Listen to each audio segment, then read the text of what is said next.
Hola, hola, bienvenidos a un episodio más de su podcast favorito, Re Espiritual. En esta ocasión vamos a hablar de un tema que a todo mundo le llama la atención, todo mundo ha tenido algún contacto con esta mancia, algunos la han utilizado, otros les da miedo, otros no quieren ni saber qué es, pero llama un poquito ahí el morbo de la atención de qué onda con este rollo. Y para eso tenemos un invitadazo especial, se llama José Antonio, lo encuentran en redes como @Antonio López Moreno. Él es tarólogo, estudiante de Kabbalah, psicólogo, también es politólogo, tiene 2 podcasts padrísimos, de verdad los invito a que lo busquen y lo escuchen porque da información muy interesante. Y en esta ocasión me gustaría que nos ayude a iluminarnos un poquito sobre el tema que sabe bastante él, ¿qué es el tarot? Vamos a platicar sobre el tarot, qué es, mitos y verdades, un poquito de chisme que está bastante interesante. Bienvenido, José Antonio, y muchas gracias por aceptar la invitación. Hola César, ¿qué tal? Muchísimas gracias a ti, me encanta tu podcast, es súper interesante. Gracias, muchas gracias, José Antonio. Y lo vamos a hacer muy interesante hoy también porque es un tema que ha llamado mucho la atención y me han preguntado mucho por él. Me han preguntado desde 2 vertientes. La primera es como con miedo, como de una especie de rechazo católico, religioso, que es como de esa cosa es del diablo, esa cosa no debería existir, pero a la vez, ¿qué es esa cosa? Porque todo el mundo habla de ella. Y por otro lado, hay mucha gente interesada en el tema, pero desde un punto de vista como un poquito más básico, como un poquito más desperdiciando la herramienta, porque muchas veces preguntan cosas como, ¿y Juan va a regresar conmigo? ¿Y Pedro se va a regresar arrastrando a pedirme perdón? Cuando la verdad es que el tarot es muchísimo más que eso y es como los horóscopos para la astrología, ¿no? O sea, sí se pueden hacer horóscopos con la astrología, pero la astrología es un mundo mucho más allá de los horóscopos. Entonces, me gustaría preguntarte primero, para ti personalmente, ¿qué es el tarot? Y si nos puedes platicar un poquito de tu acercamiento a esta herramienta o a esta mancia. Vale, para responder a eso me gustaría partir de 3 principios, que creo que son muy ilustrativos. El primero sería que el tarot, como cartas, tal y como lo conocemos, porque yo te digo tarot y se te viene el conjunto de naipes, ¿no? Sí. Solo cartones, tío, es solo cartones. Es algo físico que tiene un dibujo imprimido, punto. Es tan mágico como un libro de 50 sombras de Grey, ¿ok? Es decir, wow. es solo... Bueno, qué fea comparación, pero sí entiendo. Precisamente para vulgarizar un poquito eso, para ahora elevar. Ahora okay. Nos metemos en el fango para sacar la flor del loto, ¿ok? O sea, primero, el tarot es solo un elemento que entendemos como físico, que no tiene ninguna magia, ni es un artefacto con poderes, nada. Es simplemente un conjunto de cartones, ¿ok? Y ya está. Ahora, principio número 2. Tarot, como tal, no es lo que entendemos como cartas físicas. El tarot es todo el compendio de normas, de principios, de sabiduría que está contenido en ese juego. Es decir, todo aquello que no se puede tocar. Toda esa sabiduría de los símbolos, los números, cómo se relacionan entre ellos, etcétera, etcétera. Eso es el tarot. Es una arquitectura de conocimientos. Claro, como lo puede ser cualquier otro elemento como, no sé, a lo mejor para algunos la Biblia es un elemento que tiene ese como poder, pero el libro en sí no es que el libro tenga algo, sino lo que contiene y lo que dice, y el simbolismo sobre todo que se le da a lo que dice, ¿no? Lo mismo con el tarot, como dices, es cartón, pero me encantó esa comparación, pero los simbolismos que tiene ese cartón y lo que te puede ayudar como herramienta, incluso espiritual, sobre todo ahorita platiquemos un poquito de cómo te sirve a nivel personal, pero eso es otra cosa, ¿no? Y sí me gustaría como mencionar que el tarot no es del diablo, que no es cierto que en la Biblia dice que el tarot está prohibido, la Biblia está más manoseada que no sé quién, o sea, de verdad que si leen la versión en hebreo de la Biblia y los libros originales, es otra cosa que no tiene nada que ver con lo que ya se vende y a lo que se le ha inventado y se le ha puesto mil cosas. Entonces no está prohibido, no es del diablo, no es una cosa oscura, no te van a salir pelos en la mano si lo lees. O sea, de verdad que no es nada negativo, al contrario, puede ser una herramienta súper positiva y en beneficio de tu salud mental, de tu conexión contigo mismo, de tu trabajo espiritual. Puede ser muy nutritiva, todo lo contrario de como a veces se le percibe que es algo oscuro, ¿no? Sí, pero hay una cosa que es muy importante entender. Cuando una persona es bien cabrona, bien mala gente, que tenga un conjunto de cartas o que tenga un cuchillo, va a hacer daño con lo que tiene. Entonces, claro. El diablo no está en el tarot ni en las cartas, está en el hijo de puta que maneja eso. Entonces, con un buen cuchillo puedes hacer un guiso tremendo que te nutre el alma y el espíritu y el cuerpo, porque te quita todas las penas. O puedes matar a alguien. Entonces lo importante no es el cuchillo, lo importante es la mano que maneja el cuchillo. Y aquí vamos a otro principio que para mí es primordial, y es que adivinar no tiene nada que ver con el tarot. Un adivino adivinará con el pozo del café, con el ano, con las manos, ¿ok? O sea, es decir, la mancia se maneja pues dependiendo del soporte, ¿no? Bibliomancia, pues a través de los libros puedes seguramente adivinar. ¿Eso quiere decir que el tarot adivina? No, lo que pasa es que se ha popularizado el tarot como una herramienta de adivinación. ¿Por qué? Porque el tarot se suele relacionar culturalmente con lo que tú has dicho, lo esotérico, lo oculto, lo místico e incluso, como has dicho, lo prohibido. ¿Por qué lo prohibido? Porque nuestra cultura es una cultura, como has dicho, cristiana, que proviene de la rectitud de evitar el pecado original que todos tenemos dentro, toda esta, ¿no? La culpa, bla, bla, bla. Entonces, al final, como dentro está el diablo, ¿no? Y todo esto, todo aquello que no sea servir a los dogmas de fe de la propia iglesia, que te dice lo que está bien y está mal, se sale, ¿no? Pero tú has hablado de la Biblia. Todo el mundo piensa que sabe lo que es la Biblia. Pues dependiendo de quién eres, pensarás que la Biblia es una u otra cosa. Para mí la Biblia es la Torá, es el Pentateuco, son los 5 primeros libros, el Éxodo, el Deuteronomio, el Génesis, ¿vale? Entonces, para otras personas es el Nuevo Testamento o un compendio de ambas. Dependiendo, todo esto no está tan cerrado, es decir, que, como tú dices, tenemos muchos prejuicios y tenemos muchas ideas que no son reales o que son obsoletas o que hemos heredado pero que no hemos cuestionado. Y el tarot es simplemente, por decirlo de alguna forma, pues una herramienta que reúne muchísimos principios de conocimientos que desde la antigüedad se han ido acumulando, se han ido refinando, etcétera, etcétera, y es pues una herramienta para entender esos conocimientos y tal, pero como cartas realmente es un juego como puede ser cualquier otra cosa. ¿Qué quiere decir juego? ¿Quiere decir que es para jugar?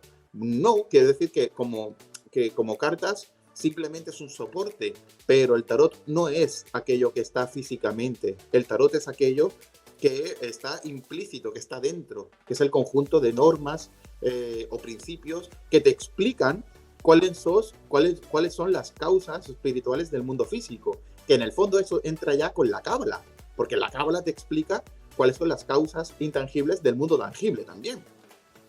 Y esto claro, sí. Perdón, dime. Esto es interesante porque cuando analizas el tarot proviene de la cábala de alguna forma, que eso ya podemos hablar en otro podcast, ¿ok?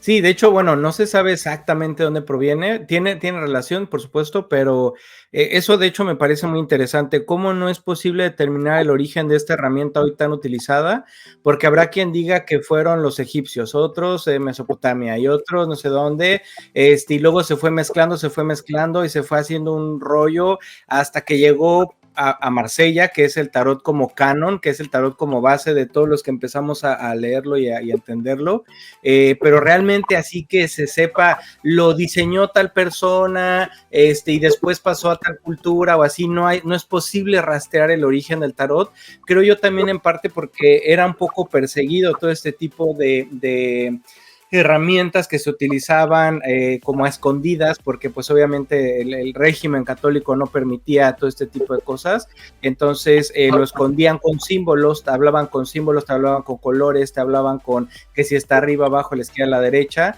y así se fue pasando de algún modo hasta que llegó alguien a dibujarlo como lo conocemos ahora, pero no es posible realmente decir que el tarot proviene de una cultura en específico, de una persona en específico, e incluso ahora, hoy en día existen 1,000 millones de tarots. Hay uno de Winnie Pooh que yo me quiero comprar, que me parece que está lindo, pero realmente, como bien dices, no es la carta, o sea, yo puedo ver la carta del loco en el tarot de Winnie Pooh y realmente para una persona que no sabe, pues le parece un dibujo lindo, pero para alguien que sabe lo que representa el loco en el tarot, pues bueno, es todo un mundo y representa muchas cosas, pero es lo implícito, como dices, es el significado que tiene la carta y no propiamente el dibujo en sí, y poco importa realmente el origen, sino más bien cómo lo podemos aprovechar ahora. Claro, cabe decir que nuestra mente cartesiana intenta entender las cosas de forma muy lineal. Algo así como, ¿quién escribió la Biblia y cuándo, no? El tarot es un libro abierto que ha estado siendo reescrito y rehecho con millones de ediciones diferentes, y ahora decimos que el tarot es lo que es por el canon de Marsella que tú dices, pero existe el tarot de Visconti, que es italiano, existe el tarot egipcio, que viene ya del templo de Ptah en Memphis, ¿no? Existe el tarot de Rider-Waite, que es el típico inglés, que son diferentes esos tarots. Entonces, ¿qué es el tarot realmente? Pues yo diría que es un compendio de toda esa sabiduría, y entender el tarot en el fondo es entender la dinámica de su propio crecimiento a lo largo de los años, lo cual es una locura y al final te lleva a ser un estudioso. Entonces, lo importante para aprender tarot y demás es entender que el tarot bueno, por decirlo así, ¿vale? Porque tampoco hay que decir que el resto sea malo, es el de Marsella, porque establece un canon que es una estructura perfecta, que es una arquitectura, para mí, que como tarólogo, como cabalista, como psicólogo y tal, es aquello que inspiró realmente a gente como Jung, etcétera, ¿no? O sea, gente que, no voy a decir que el tarot sea un elemento científico, pero es un elemento filosófico, mítico, por decirlo así, que ha inspirado a mucha gente. Entonces, realmente el canon podría decirse que es el de Marsella, que es el medieval, francés, europeo, que establece además esos roles típicos del Papa, como el de la Iglesia católica, porque claro, tú ves al sumo pontífice en la carta y no es un señor árabe ni un señor de una sinagoga. Entonces, claro. Tenemos que entender que cada propia cultura tiene su propio tarot, porque tiene su propia forma de entender esa sabiduría, ¿no? Claro, como el de Winnie Pooh, que seguramente no sale ahí un papa, ¿no? No sé que salga, pero ya lo quiero comprar. Y que es mejor que el de Marsella. A ver si se sale más canónico. Oye, José Antonio, no sé si nos puedes platicar un poquito de... perdón, ¿ibas a comentar algo? Sí, que como apunte a mis alumnos, yo les mando diseñar su propio tarot. Wow, ¿por qué? Porque yo quiero que entiendan que el tarot no es un elemento rígido y ellos no pueden trabajar como sujetos pasivos del tarot, sino que ellos construyen el tarot a medida que van trabajándolo. Entonces, tú tienes que encontrar tus propias normas taróticas y tienes que vehicularlas con tu propia sabiduría. Yo, por ejemplo, hace ya un montón de años, dibujé mi propio tarot, que era un conjunto de arcanos mayores y demás, y yo enseño que realmente, entendiendo los principios taróticos elementales, puedes canalizar tu propio tarot. Y tu propio tarot pueden ser un conjunto de cartas a la antigua usanza, o pueden ser también escrituras, pueden ser garabatos, lo que te dé la gana. Es una forma de expresar esa sabiduría a través de ti, ¿no? Claro, pero es una herramienta a la vez súper poderosa si sabe utilizar, si se enfoca bien, si se encamina bien. Lo es, y hablaremos de eso. Claro. No sé si nos puedes contar un poquito, por ejemplo, del tarot como herramienta terapéutica, porque se utiliza, se puede utilizar como herramienta para autoconocimiento, para desarrollo personal, para cosas que tengan que ver como con voltearse a ver a uno mismo y a su inconsciente de una manera bastante fuerte. y no lo digo yo, lo dicen los que hicieron todo este desmadre, que por ahí hay un chisme muy interesante, no sé si nos puedes contar qué pasó con Freud y con Jung, en particular con Jung, que le gustaba mucho todo este rollo. Digo, Freud era pues este padre supuesto de la psicología y la psiquiatría, que empezó a como a estudiar qué onda con la psique y con la mente. Había más personas estudiando, pero él es el más famoso, y Jung pues era de algún modo su alumno, pero ¿qué pasó ahí? ¿Por qué interviene el tarot entre ellos dos? Pues básicamente Freud era una persona disruptiva para la época porque cambió el paradigma, él trajo el pensamiento de la mente como algo nuevo, fresco, ¿no? La mente entendida como una parte de ti que guarda esos vicios ocultos, que en el fondo no son más que la expresión reprimida de nuestra animalidad. De ahí que todo lo asocia al sexo. O sea, Freud empieza a hablar de enfermedades mentales desde una perspectiva mental y no orgánica, es decir, no desde el cuerpo, sino desde algo que existe más allá de nosotros, ¿no? Y que de alguna forma también nos ata, nos estigmatiza.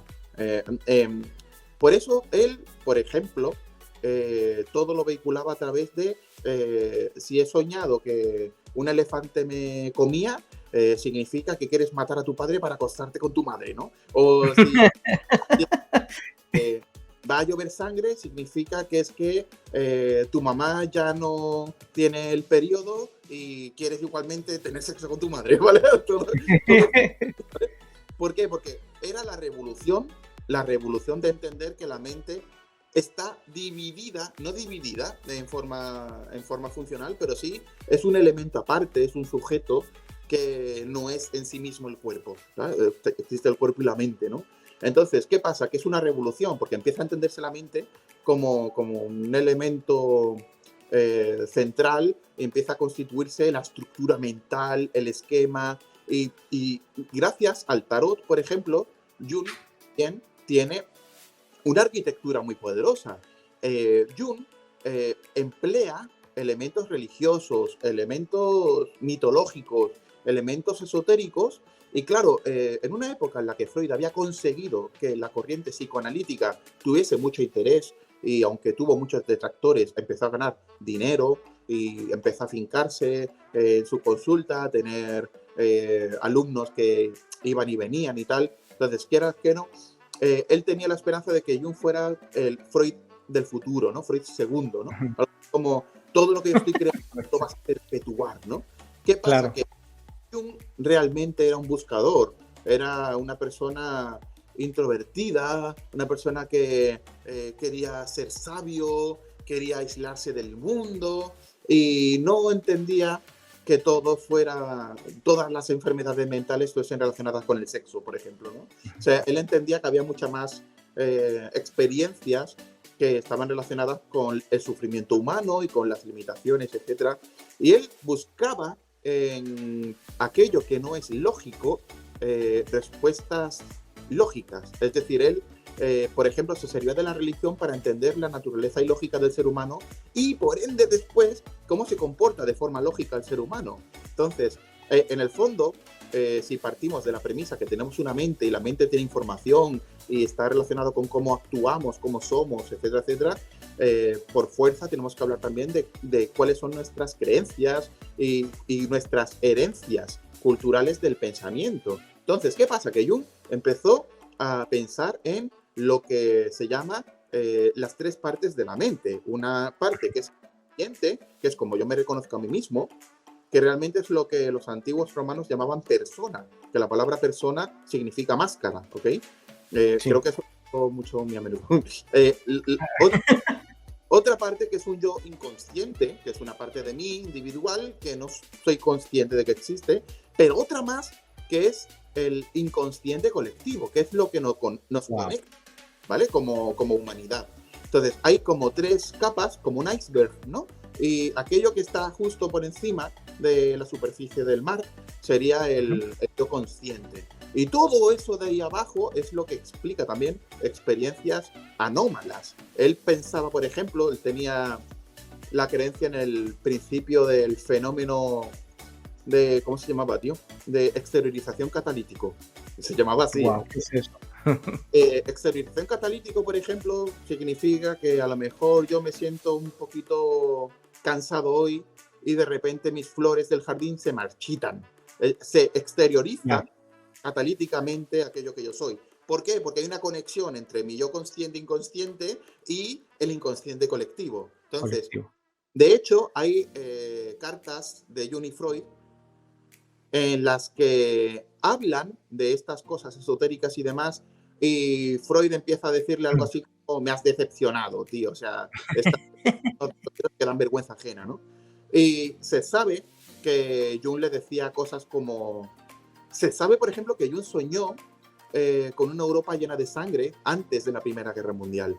Tuvo una serie de recurrentes y él hablaba precisamente de este fenómeno de exteriorización catalítico como una forma de exteriorizar y evidenciar aquello que está por debajo del iceberg, tanto del sí mismo como de la propia humanidad. Entonces, claro, él al soñar esa sangre sobre Europa, él estaba sin saberlo, porque en esos años no lo sabía. Ya después, cuando vino la Guerra Mundial y demás, dijo, un segundo, ¿no? O sea, es decir, realmente el trabajo de Jung es muy interesante porque va evolucionando con él. Porque él tiene esos sueños en los años 12-13, en el 14, es cuando en el 14 eclosiona la Gran Guerra, y es cuando él se empieza a dar cuenta de que las experiencias que tenía cercana a la muerte, cuando él hablaba con un yo superior llamado Filemón, que le aconsejaba, que le guiaba, él tenía experiencias místicas, él tenía predicciones del futuro, e incluso, como te he dicho, él evidenciaba externamente elementos, episodios que podríamos decir de poltergeist, es decir, que había experiencias raras que eran una exteriorización catalítica, como dice el fenómeno, ¿no? Y que, claro, cuando le contaba todo eso a Freud, Freud les decía, te me va a caer el chiringuito, tío, yo tengo mi negocio montado, la gente empieza a creer que toda la mierda que cuento es verdad, ¿vale? O sea, es decir, cabe decir, es muy interesante entender a Freud, porque Freud es una persona admirable que trajo en la revolución del pensamiento del psicoanálisis. O sea, gracias a él empezamos a pensar que los símbolos dominan de alguna forma también la comunicación mental y esa relación entre lo que es la realidad objetiva y nuestra, digamos, nuestro nutrido mundo subjetivo interno, que es el que hace que tengamos después tantas complicaciones con relacionarnos con los demás, con el mundo, etcétera. Si tienes, por ejemplo, una disfuncionalidad eréctil, ¿no? Porque te da miedo, por ejemplo, decepcionar a tu amante, ¿no? Pues todo eso es muy freudiano, se trata de buscar dónde está el trauma, etcétera, etcétera, ¿no? Entonces, realmente es una gran revolución, pero Freud le costó mucho armar todo eso, lo hizo de una forma auténtica. Freud era un tío auténtico, creía realmente en lo suyo, pero llegó a un punto en el que, ojo, ya tengo todo esto organizado, no quiero que mi discípulo Jung, el que va a heredar de alguna forma esta línea psicoanalítica, vaya a romper el negocio. Entendiendo negocio no tanto como algo que dé dinero, sino algo que trascienda también, ¿no? Entonces, ¿qué pasa? Que Jung era un fuera de serie, no se le podía domar en ese sentido. Y sobre todo porque, como he dicho, Freud jamás habría usado el tarot.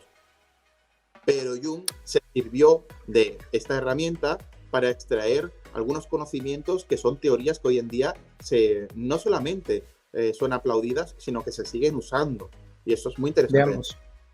Claro, sí, a mí también me parece muy interesante cómo, por un lado, Freud muy científico, pero a la vez disruptivo con este tema como de estudiar algo que no se ve, sobre todo post-ilustración, todo este rollo de cómo mides algo que no ves, cómo calculas, cómo le metes número a matemática, física, química, algo que no se ve, que no se siente, y Jung todavía llevándolo más allá, no solamente me quedo en la mente humana, sino estudia un concepto como el inconsciente colectivo que va mucho más allá de lo que Freud proponía.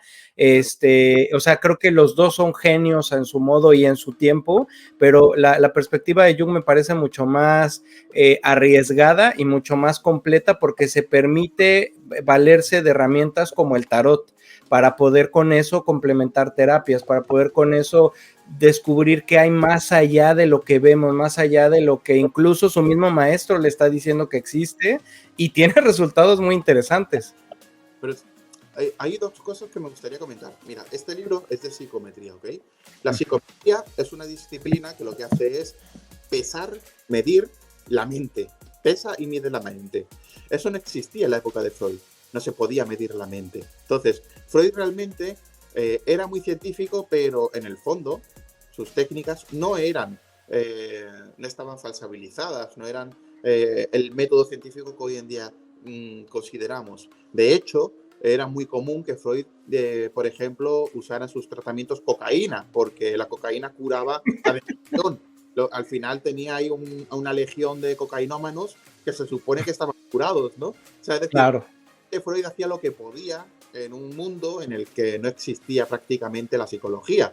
Y de hecho, no existía la psicometría. Estaba empezando la psicometría en ese momento y empezaron a desarrollarse los primeros test psicométricos que se emplearon para la Primera Guerra Mundial, curiosamente. Es decir, que toda esa época de la revolución científica de la psicología y demás. Y Jung, por ejemplo, entendió perfectamente que si hablamos de mente, hablamos de religión, hablamos de cultura, hablamos de misticismo, hablamos de espiritualidad, porque todo eso es la revolución de la mente. La mente no vive en el mundo frío de la rutina y de lo que se puede tocar. La mente divaga, va más allá, y sobre todo hay un elemento que creo que es primordial, que es el del yo superior, o el concepto del yo que quiero conseguir. Todos buscamos desesperadamente la felicidad y el desarrollo y la productividad y tener más dinero y tener más para mis hijos, una prosperidad y un porvenir. Ese yo potencial que está por encima de nosotros es lo que Jung llamó el self, o el ser trascendente. Todos queremos trascender en la vida. Y el trascender es justamente la carta que tú comentaste antes, que es el loco. El loco representa la búsqueda de la trascendencia, porque todos estamos como locos buscando eso, algo que nos falta, un pedazo del alma que nos falta, ¿no? En un mundo que es el mundo físico. Claro, está muy interesante toda esta perspectiva junguiana. ¿Cómo él aplica el tarot a todo este estudio y cómo ahora podemos utilizar herramientas como el tarot para aprovechar a conocernos a nosotros mismos, a conectar más con nosotros, fuera de este rollo adivinatorio que creo que está bien desaprovechado, aún en la esfera adivinatoria? ¿Cómo se puede usar esto como herramienta personal para autoconocimiento, para traer todo esto que Jung proponía del self, incluso del colectivo, de la conciencia colectiva? ¿Cómo se puede utilizar, o cómo, al menos desde tu perspectiva, cómo ayuda el tarot o cómo funciona el tarot para estos temas? Claro, es que curiosamente el tarot tiene una estructura, como dije antes, una arquitectura que está dividida en las teorías de Jung. Por un lado, la teoría de las personalidades, de los tipos de personalidad de Jung, conecta los arcanos mayores con los arcanos menores. Es decir, con la parte que tiene dos cartas, que es muy famosa, ¿no? Que son las de los dibujos que todo el mundo usa a la hora de tirar las cartas, y la otra, que son 40 cartas en las que están los palos, que después se convertiría en la baraja española y la baraja inglesa, los naipes típicos del lugar, ¿no? Entonces, exacto, el tarot, ¿nos puedes explicar un poquito cómo está en general armado el tarot? Porque mucha gente que nos escucha no sabe cómo, o sea, realmente hay personas que nunca lo han agarrado, nunca lo han visto, por miedo muchos, o temas religiosos, pero ¿qué compone el tarot en cuanto a las cartas y mazos? Vale, pues lo voy a explicar de una forma muy sencilla y voy a añadir ese punto de Jung, ¿vale? El tarot tiene 3 partes. La primera parte son los arcanos mayores y son los arcanos más importantes. La palabra arcano viene de arcanum, que significa misterio o oculto, ¿no? Algo así. Realmente arcano podría ser símbolo, ¿vale? O ilustración o carta, como lo quieras llamar. Exacto. Son 22. ¿Perdón? Son 22, ¿no? 22 cartas representando esos elementos. Claro, estas 22 cartas, que son los arcanos mayores, representan la búsqueda del ser humano del pedazo que le falta. Es la aventura de reencarnarse una y otra vez buscando la perfección, buscando la plenitud. Es decir, se puede resumir como buscando la plenitud y encontrándola. Y te explica dónde está la plenitud, por decirlo así, y las fases que existen en esa búsqueda. ¿vale?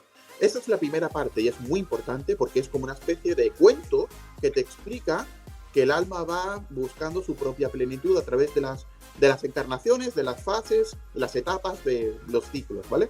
Luego hay otras dos partes que son de los arcanos menores, pero los arcanos menores están divididos en dos partes. Eso es muy interesante. Por una parte son los palos, porque hay 4 palos con 10 cartas, un total de 40 cartas. Y luego hay otra parte que se llama las cartas de la corte. ¿Por qué de la corte? Porque son las típicas cartas de sota, caballo y rey, que son personajes de una corte medieval. Claro. ¿Vale? El caballo representa a ese guerrero que sale a pelear por el rey. El rey está ahí. Pero es que en el tarot también está la reina. Cosa que por machismo se eliminó de las barajas españolas y de las barajas, ¿vale? De muchas partes. Entonces, la sota... Y españolas. Sí, sí. Estoy jugando. Entonces, en la historia hay mucha mierda, o sea, sí, no puedo... la sota, o el paje, también se le llama el paje, es el aprendiz de guerrero y el aprendiz de noble, por decirlo así, que lo que hace es limpiar la caca de caballo y poner y tal, y dar de comer a los animales y limpiar, ¿vale? Es el mozo. Paje de una corte. Y representa en el tarot esa parte de ti que es todavía novata, que tiene que aprender, que se equivoca. Por ejemplo, el paje de espadas no sabe manejar la espada y se corta. Pero el rey de espadas sabe manejar la espada y no se corta, sino que sabe luchar con la espada. ¿Vale? Es ese concepto de madurez. Entonces, las cartas... Perdón, lo mencionabas porque, nada más que una pausa, es de esta división de palos, porque lo mencionaste ahorita, están los bastos, las copas, los oros y las espadas, son los cuatro bastos. Entonces, por eso ahorita estás mencionando el paje de bastos, porque hay del 1 al 10, perdón, de espadas, hay del 1 al 10 de espadas, caballo, paje, reina y rey. Lo mismo, del 1 al 10 de copas, caballo, paje, reina y rey, y así con cada uno de los palos. Claro, a eso iba, que ¿por qué he dicho que todas estas cartas son arcanos menores? Sí, he dicho que hay una división entre las cartas de la corte y las cartas de los palos, porque las cartas de la corte, que son 16 en total, están a su vez divididas en 4 grupos, y cada grupo pertenece a un palo. Es una prolongación de las cartas de los palos. ¿Por qué? Porque las cartas de los palos como tal, las 40 cartas de los 4 palos, ¿no? Te explica cuáles son los procesos de crecimiento, pero es que las cartas de la corte te explican cuáles son los arquetipos o los roles que solemos tener a la hora de madurar. El arquetipo de paje es alguien que es novato, tonto, se ríen de él, tiene que madurar, se tiene que esforzar, se siente inútil, estúpido, etcétera, etcétera, ¿no? El arquetipo del caballo es una persona que quiere moverse mucho, ser productivo, ser útil, tiene una misión. La reina está con el rey y maneja el imperio y el negocio igual que con el rey. Y es seguridad, es confianza, es una percepción de que todo está en su sitio, es dominación, liderazgo, todo esto, ¿no? Entonces, las cartas de arcanos menores te hablan de cómo maduramos en la vida y cuáles son los procesos de maduración a 4 niveles. ¿Por qué? Porque hay 4 palos. ¿Y por qué he dicho que esto es muy de Carl Jung? Porque Jung dijo que hay 4 funciones humanas. Hay 4 funciones en la mente. Está la función del pensamiento, la función sensitiva, la función emocional y la función intuitiva. Y estas 4 funciones de la mente están relacionadas con los 4 palos. Entonces, deduciendo todo esto, el tarot es, por decirlo de alguna forma, una herramienta que explica cómo funciona el conjunto de teorías junguianas. Porque si por un lado tenemos, como hemos dicho, las personalidades, ¿no? Y las funciones mentales y demás, es que todo esto es un poco complicado, yo lo entiendo. Y por otro lado tenemos la búsqueda del yo superior, la búsqueda de nuestro self, de nuestra trascendencia, que tiene que luchar, superar las adversidades, los obstáculos, las oportunidades, vencer como Hércules los 12 retos, ¿no? Y conquistar su vellocino de oro, ¿no? Su su gran conquista, etcétera, pues entonces se aunan los principios de trascendencia de Jung, que habla de que todos nosotros somos seres limitados en el consciente, pero ilimitados en el inconsciente, y que estamos interconectados justamente en toda arquitectura tarótica, en toda esta arquitectura que representa el universo entero. Está muy interesante. Ajá, dime. Un universo dentro de nosotros y a un universo que nos interconecta. De ahí que hay tres mentes. Está el universo propio, el universo nuestro y el universo que va más allá de todo, que sería Dios, por decirlo de alguna forma, ¿no? Claro, está muy interesante cómo lo maneja él, y a nivel personal también me parece interesante que se puede utilizar como herramienta de autoconocimiento, de autoayuda, de superación, de desarrollo personal. Autoayuda no me gusta, desarrollo personal. ¿Cómo entiendes tú o cuál es tu opinión acerca de por qué cuando una persona utiliza el tarot y echa una tirada, salen ciertas cartas y no otras? Y luego, al respecto de cómo se interpretan esas cartas en ese momento para la persona. O sea, ¿es magia? ¿Es que el tarot tiene ahí algo esotérico, misterioso, súper raro, que hace que se acomode todo? ¿O cómo lo percibes tú? Yo lo percibo de la siguiente forma, ¿vale? Yo llevo usando tarot muchos años. No lo uso, digamos, para hacer terapia en el sentido pragmático de la palabra, porque la palabra terapia habla de diagnóstico y tratamiento y por tanto es algo médico, ¿no? Pero sí uso el tarot como un juego que te ayuda a crecer, a entender, etcétera.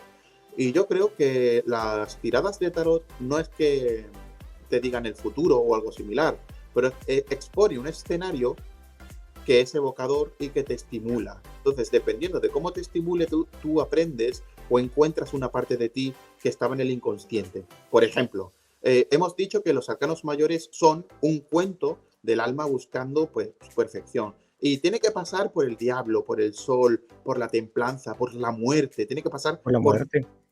¿no? Entonces, yo no creo, porque si no, no podría tener mi mentalidad científica que tengo, ¿no? Como psicólogo. Yo no creo que todo se reduzca a un tú tiras las cartas y es que aparece lo que tienes que saber.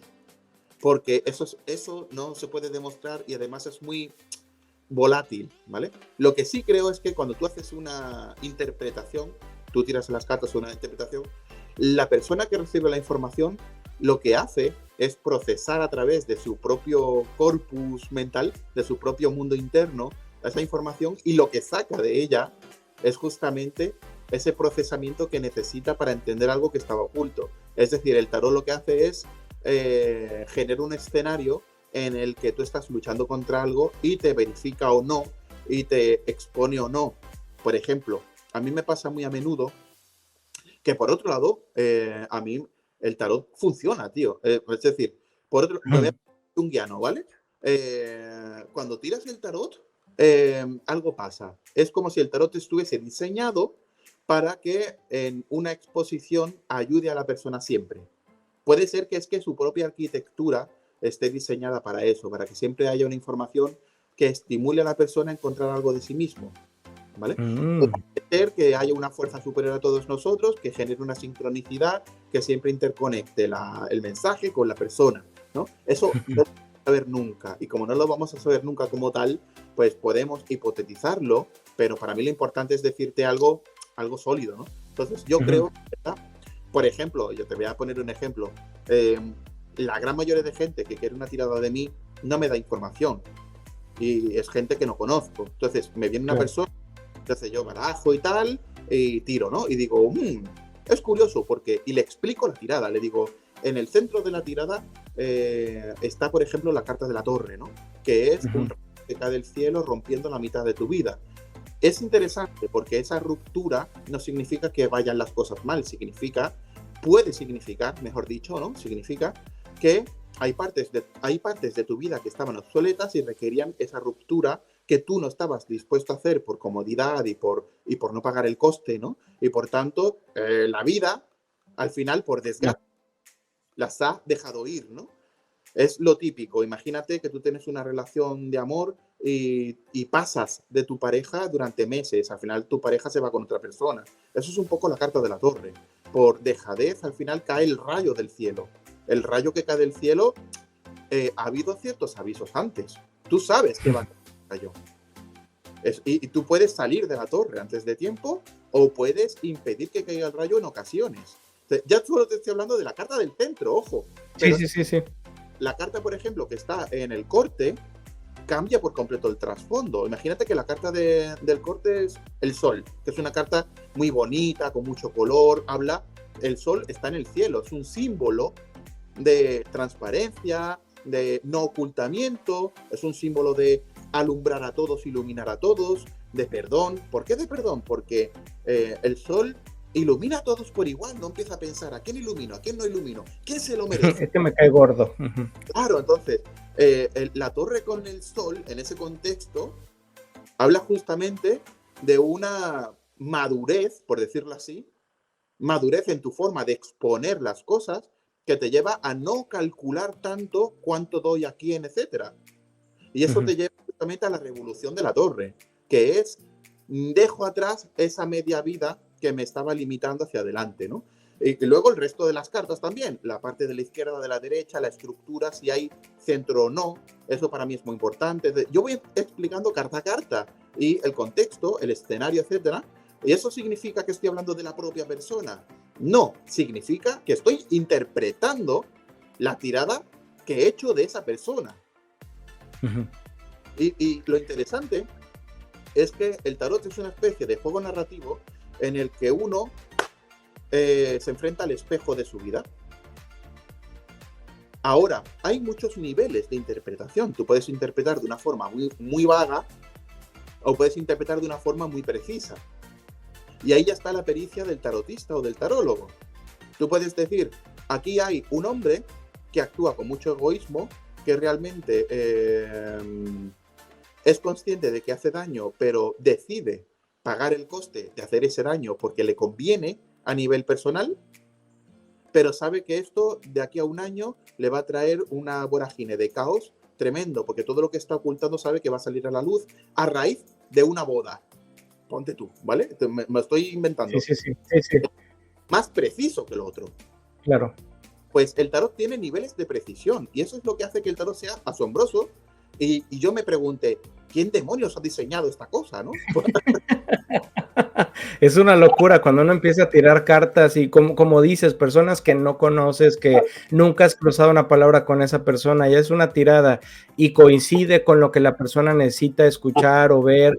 A veces lloran, a veces se conmueven mucho de que son cosas que incluso no le han dicho a nadie o no quieren reconocer, pero me parece a mí muy interesante cómo yo no creo que sea magia propiamente, o sea, algo súper místico, esotérico, sino más bien que todavía no llegamos al punto en donde entendemos ese consciente colectivo del que hablaba Jung y que eso es lo que hace que agarremos una carta y no otra, que eso es lo que hace que la voltemos, porque aparte importa el orden de la carta, importa si está invertida o está derecha, importan muchos elementos en una tirada, pero me parece a mí que todavía no comprendemos por qué agarramos una en vez de la otra, pero que hay un significado detrás de eso. Que lo fácil es decir, ay, X, no hay ningún significado y seguramente podías decir cualquier cosa y la persona se iba a conmover, pero la verdad es que cuando uno empieza a hacer las tiradas se da cuenta que no, que hay algo detrás que no entendemos todavía.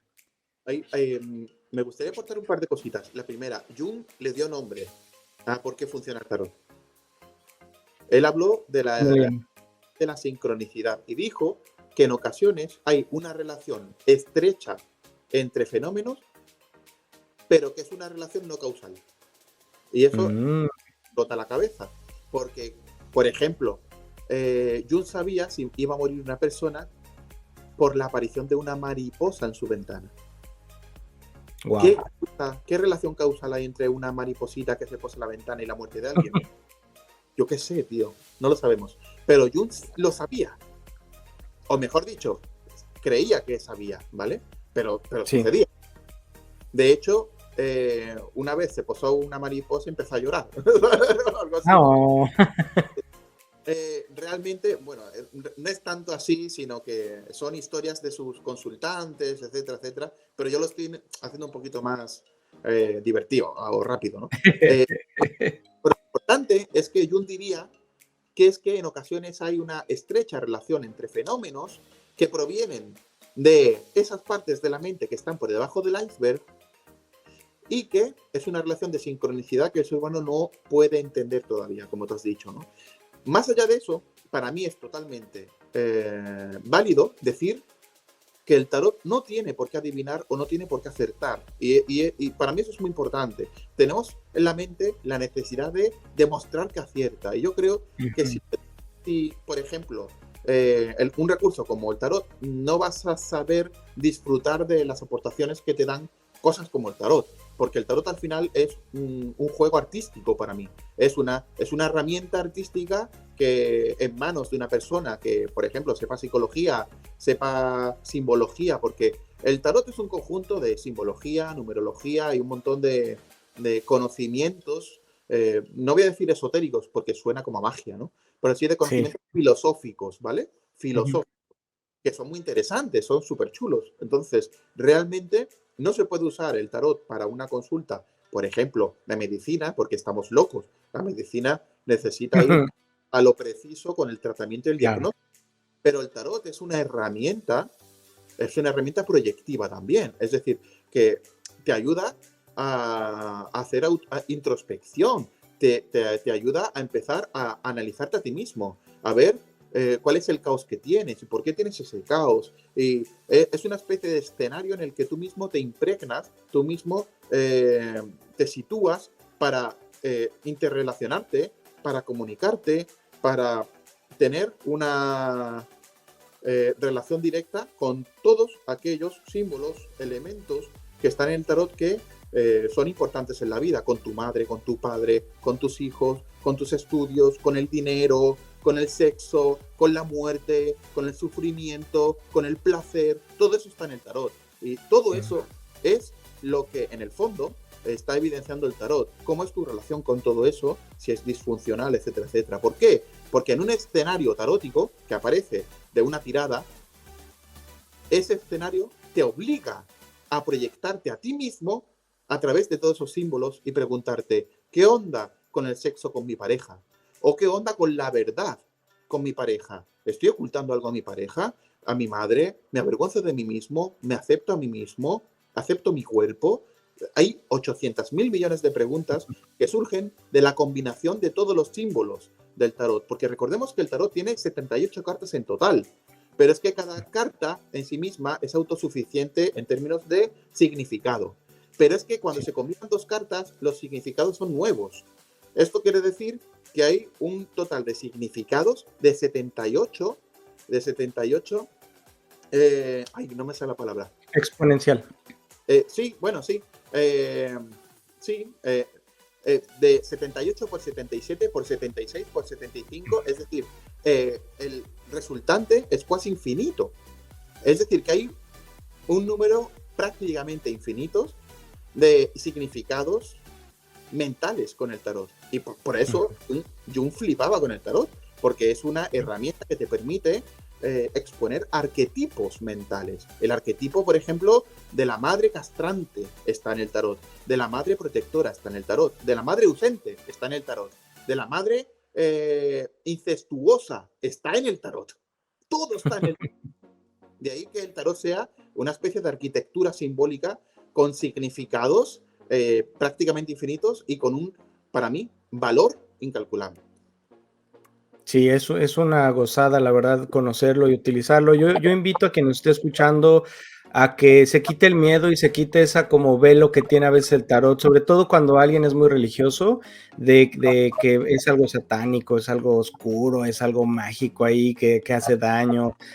Son cartas que pueden ayudar mucho a, como bien comentas, a traer a la luz cosas que tenemos un poquito escondidas, ocultas, y nos puede ayudar a procesarlas de una manera muy linda. Yo invito que sí, adelante. No, solo una cosa, que el tarot está prohibido como la astrología, por ejemplo, por la Iglesia, al igual que hace 200 años estaba prohibida la ciencia de, yo qué sé, la psiquiatría. ¿Por qué? Porque, como he dicho, el ser humano ha avanzado en su historia culturalmente. Y es que hace 400 años todo aquello que tenía que ver con las enfermedades mentales era producto del demonio y era producto del pecado original que en última te llevaba la culpa. Has hecho algo mal en tu vida y por eso tienes una enfermedad mental y por eso tienes una depresión o tienes síndrome de Tourette. Entonces, realmente, conforme la iglesia y los tiempos han avanzado, hay cosas que se han desprohibido. El tarot es una cosa que no se va a desprohibir porque no hay una necesidad social de hacerlo. Pero sí, por ejemplo, con la medicina, con la homosexualidad, con otras tantas cosas que se han ido normalizando y que se saben que son cosas que no son anormales, que no por tener ansiedad significa que el demonio está dentro de ti y que eres culpable de un delito espiritual. Entonces, es simplemente entender que el tarot no es que esté prohibido como tal, sino que la iglesia pendeja de hace 400 años lo prohibía todo lo que no estuviese dentro de su propio dogma de fe. Claro, pero incluso creo que no está propiamente prohibido, sino mal visto. O sea, no, ni siquiera se avientan a decir eso, eso está prohibido. Nada más es como todas las cosas de adivinación están mal vistas, ¿no? Pero yo invito a las personas que nos estén escuchando, si les da curiosidad el tema y por algo han llegado a este punto, cómprense un tarot. O lean de tarot en línea, vean las cartas, vean los dibujos, intenten entender un poquito el significado de las cartas sin miedo, no tiene nada oscuro, no tiene nada del diablo, no tiene nada, no se van a poseer, no les va a pasar nada, más bien puede ser una herramienta muy útil si les da curiosidad utilizarla. Por supuesto que requiere de un estudio, por supuesto que requiere conocerlo, adentrarse un poco, pero definitivamente puede ayudar mucho más de lo que puede perjudicar. Yo creo que eso va a ir en la medida de la persona que no lo utilice y no propiamente de los cartones. Y de verdad los invito a comprarse uno, a irse a hacer una tirada con alguien que sepa, para que lo conozcan, para que sepan qué es y luego puedan aprovechar esa herramienta si les conviene. Para mí, el tarot es como esto. A ver si se lee. Sí, Odisea, dice Homero. Sabiduría pura. Es sabiduría del conocimiento humano a través de los tiempos. Por eso merece la pena conocerlo. Sí, aviéntense sin miedo, no es nada mágico, horrible, oscuro, horroroso. Todo lo contrario, puede ser una herramienta muy linda y de mucha luz. Sí tiene un dibujo de un demonio, pero no tiene nada que ver con una energía oscura. Dime. El diablo es la carta número 15 y es el mismo personaje que el sol, que es la carta 19, porque el diablo es Dios disfrazado para que tú aprendas a vencer tus propios obstáculos. Y el propio tarot te explica que el diablo como tal existe, pero no existe en su propia naturaleza objetiva, sino que es una disfuncionalidad de la naturaleza operando. Entonces, por ejemplo, si yo no sé, por ejemplo, darme la felicidad, el diablo está ahí, pero el personaje como tal del diablo es un disfraz. Es Dios claro. disfrazado, es el sol que representa la plenitud disfrazado. Y los personajes que están en esa carta, que son diablillos, que parece que están atados, se puede ver en esa carta que las cuerdas están flojas. Es decir, no están atados, creen que están atados. De ahí que el diablo siempre tenga trucos. Claro, sí, está mucho más relacionado con el Satán, creo, de la Kabbalah que con un demonio como se conoce, ¿no? Con un demonio como tipo el exorcista, no tiene nada que ver, más bien representa energía, representa un arquetipo, representa una idea, representa un símbolo, pero no es que con eso estés llamando nada oscuro ni nada malo. Entonces, y si no les gusta esa carta, quítenla y vean las demás. De verdad que cada carta, como dice José Antonio, cada carta tiene mucho significado, mucha riqueza, mucha información y los puede ayudar mucho a evolucionar, a crecer. Ya después que se animen a leerlo, ya le van a meter la carta del diablo, estoy seguro, porque se necesita, pero no le tengan miedo por esa carta y no le tengan miedo porque alguien dice que es malo o porque alguien dice que es oscuro o que tiene energías raras, nada que ver. Y pues no sé, José Antonio, si podemos después tener otro podcast, porque este tema da para mucho, el tarot es riquísimo. Podemos hablar justamente del viaje de ese héroe, de ese loco, a través de sus propias fases, que lo relacionamos con Jung y nos vamos a los tipos de personalidad también. Hay mucho que contar. Wow, me encantaría eso. Anímense a ver el tarot, y si nos haces favor en el siguiente podcast, lo que podemos hacer es justo ese viaje para que vayan conociendo las cartas y viendo que no tiene nada de malo, ni satánico, ni rollos raros, sino mucha riqueza cultural, mucha riqueza simbólica que nos puede ayudar más bien en lugar de perjudicarnos. Por último, y perdona que Satán o Diablo, para poder, digamos, desmitificarlos, Satán significa adversario, fuerza que se opone. La fuerza tuya interna que se opone a tu felicidad, ese es tu Satán en el día a día. Entonces, o sea, diablo viene de diabolus. Si entendemos todos estos, digamos, conceptos y entendemos que en el fondo la maldad existe, pero existe en el ser humano. La maldad no es león que se coma la cebra. La maldad es casi patología, por decirlo así. De hecho, por ejemplo, en ciencias políticas se ve la guerra como una patología de la ciencia política. Pues esto es así, es decir, no tenemos que tener miedo a nuestra propia maldad, lo que tenemos es que vencerla. Tenemos que dejar de ser pendejos para convertirnos en aquellos que vamos a ser plenos, ¿no? En ser mejores día a día. Por eso no tenemos que tener algo que en el fondo es un arquetipo, el diablo, el Satán. Hemos pervertido todo eso y hemos creado una figura que da miedo, pero en el fondo está hablando de esa parte de nosotros que nos ayuda a crecer cada día, porque es la parte que se opone a que nosotros simplemente estemos todo el día tumbados en nuestra zona de confort. Exactamente, sí, como mencionas, es más el oponente, y más bien el verlo nos puede ayudar a ver qué no queremos ver de nosotros, qué le ocultamos a los demás, pero que nos hace daño a nosotros mismos. O sea, de verdad que puede ser incluso la más linda de las cartas y la más luminosa si la vemos bien. Pero me encanta, si la idea que tienes, si quieres hacemos un viaje por los arcanos mayores para irlos como desmitificando, desvelando, quitándole todos esos rollos oscuros que la gente dice que tienen. Y por el momento, si te parece bien, lo dejamos aquí, ¿no? Si quieres dar algún otro comentario. Si alguien quiere animarse a preguntar una combinación de cartas, en el siguiente día, por ejemplo, hablando de ese viaje, podríamos analizar brevemente las combinaciones de cartas que nos hagan llegar. Me encanta, perfecto. Escríbanos si alguien quiere una tirada y podemos echar una tirada y analizar esa tirada para que vean que no tiene nada de rollos oscuros ni nada malo. No. Perfecto. Muchísimas gracias, José Antonio, por tu tiempo, por darnos luz sobre este tema que para muchos da miedito, pero da curiosidad. Y entonces esperamos un siguiente podcast para hablar más de este tema. Por aquí estaré. Muchas gracias, gracias. Sigan a José Antonio, sus redes están como Antonio López Moreno, lo encuentran así todo juntito, Antonio López Moreno.